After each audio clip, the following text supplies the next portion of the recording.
अस्सलामुअलैकुम। आज का हमारा टॉपिक एवलांच को स्टेक करके पैसिव इनकम जनरेट करने के बारे में है। मैं साथ में आपके साथ ये भी शेयर करूंगा कि मैंने किस तरीके से एवलांच से स्टेकिंग करके पैसिव इनकम जनरेट की है और कितनी की है, और आप किन चीज़ों का ख्याल रखेंगे जब आप एवलांच की स्टेकिंग करेंगे ताकि आप भी पैसिव इनकम जनरेट कर सकें। तो बगैर किसी इंतजार के हम लोग शुरू करते हैं।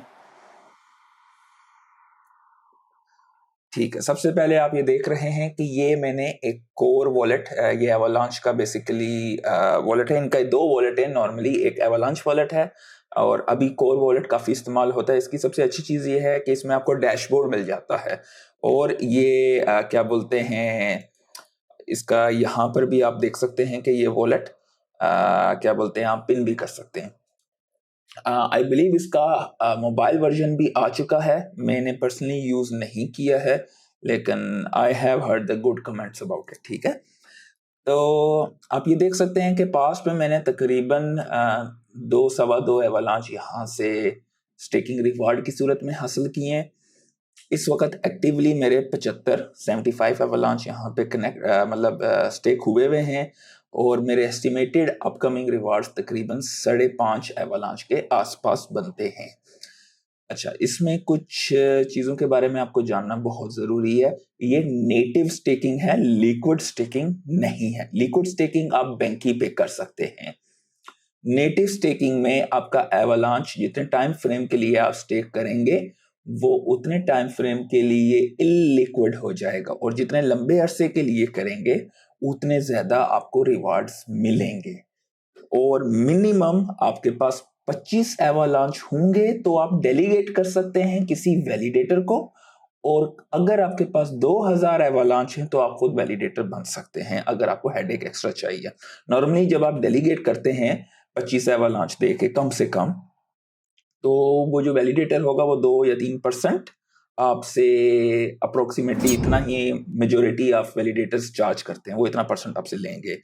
और आपको मैं इन चीज़ों का ख्याल रखना है। उससे पहले मैं आपको अपने इस वॉलेट में स्टेकिंग का दिखा देता हूँ कि ये देखिए आप, मैंने यहाँ पे जो है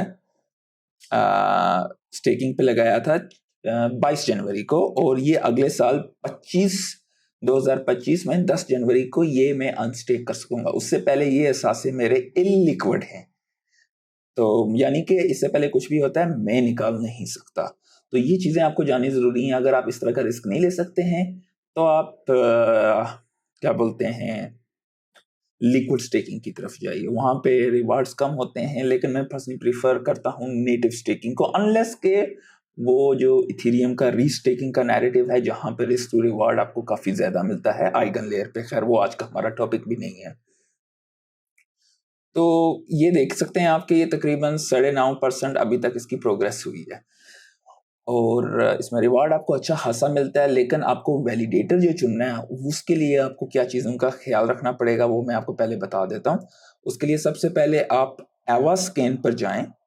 एवास्कैन में वैलिडेटर्स पर जाएं। आप यहाँ पे लिस्ट देख सकते हैं जो कि वैलिडेटर्स हैं, और ये उनका जनरल रिस्पॉन्स के बारे में उन्होंने बताया हुआ बिहेवियर गुड है या क्या है। इनमें P2P वैलिडेटर हो गए, ऑल नोड्स हो गए, ये जो मल्टीपल ब्लॉकचेन्स पे स्टेकिंग की फैसिलिटीज को प्रोवाइड करते हैं, दे आर गुड, और उनका पास्ट हिस्टोरिकल ट्रैक रिकॉर्ड भी होता है।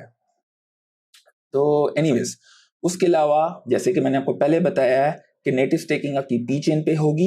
वो मैं आपको वॉलेट में दोबारा बता दूंगा कि आपके जब भी आप किसी भी एक्सचेंज से वॉलेट ट्रांसफर करते हैं वो या तो एक्सचेंज पर होते हैं या सी चेन पर होते हैं। आपने वहां से क्रॉस चेन ट्रांसफर करना है। पी चेन पे मैं आपको दिखा देता हूँ, बल्कि पहले आप यहाँ पर क्रॉस चेन ट्रांसफर पे जाएं। आप यहाँ पर देख सकते हैं कि लेट्स से आपके पास असासे सी चेन पर पड़े हैं, आपको यहाँ पर पी चेन चुननी है। कितने असासे डालने हैं? लेट्स से मैं 5 डाल रहा हूँ, लेकिन कम से कम आपको 25 डालने पड़ेंगे, तब ही आप वहां पे स्टेक कर सकते हैं। मिनिमम 25, वो भी मैं दिखाता हूँ।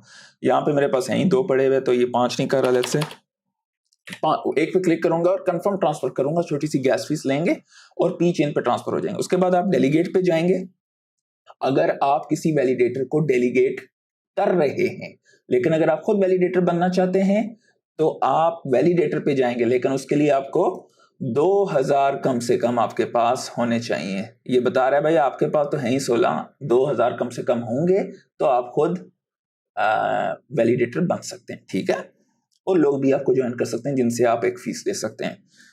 तो डेलीगेट करने के लिए लेट्स गो ऑन डेलीगेट, ये भी 25 मांगेगा मुझसे, मेरे पास 16 पड़े हैं, वो कह रहा है मिनिमम 25 होने चाहिए। और जैसे ही वो होगा उसके बाद ये मैं नेक्स्ट पे क्लिक कर सकता हूँ और उसके बाद मैंने नोड को सिलेक्ट करना है। नोड कहाँ से सिलेक्ट करेंगे, ये जो मैंने आपको बताए हैं इनमें आपको ये देखना होगा कि वो कितनी फीस आपसे चार्ज कर रहा है, उसने टोटल खुद कितने स्टेक किए हुए हैं, और आप उसमें देख सकते हैं कितना टाइम लेफ्ट है। कुछ का टाइम जो है रहता ही 1 या 2 महीने, और आप लॉन्ग टर्म के लिए करना चाहते हैं तो आपको इस चीज का भी ख्याल रखना पड़ेगा, उसका पास्ट हिस्टोरिकल ट्रैक रिकॉर्ड भी देखना पड़ेगा, and then you go for a good validator to delegate. अगर आपके पास काफी बड़ी अमाउंट है, 1000-1500 पड़े में या इससे ज्यादा पड़े में, और आप डेलीगेट करना चाहते हैं तो आप बेहतर है 3-4 में डिवाइड करते हैं इन रिस्क को मिटिगेट करने के लिए। तो ये चीजें हैं इसमें। डेलीगेट करने के बाद आपको यहाँ से जैसे नोड आप सिलेक्ट करेंगे और स्टेकिंग ड्यूरेशन आप बताएंगे, फर्स्ट करें वो मैक्सिमम 1 साल तक दे रहा है और आप 6 महीने के लिए करना चाहते हैं, आप कर सकते हैं। ये नहीं कि जितना टाइम उसने दिया आप उससे कम कर सकते हैं, उससे ज्यादा नहीं कर सकते हैं। और उसके बाद वो आपको रिवार्ड का एड्रेस आप देंगे और दैट्स इट। मुझे नहीं लगता कि आपको इसमें इससे ज्यादा समझाने के लिए कुछ भी है। हाँ, अगर आप जानना चाहते हैं कि कॉस्मोस की स्टेकिंग हम किस तरीके से करते हैं और मैंने कितने रिवार्ड्स अर्न किए हैं, Cosmos is one of the best blockchain for earning rewards और फ्री एयर ड्रॉप्स के लिए, अगर आप उस कॉस्मोस को डेलीगेट करते हैं तो उसके लिए वीडियो का लिंक इधर है। आज के लिए इतना ही, मिलते हैं नए वीडियो में।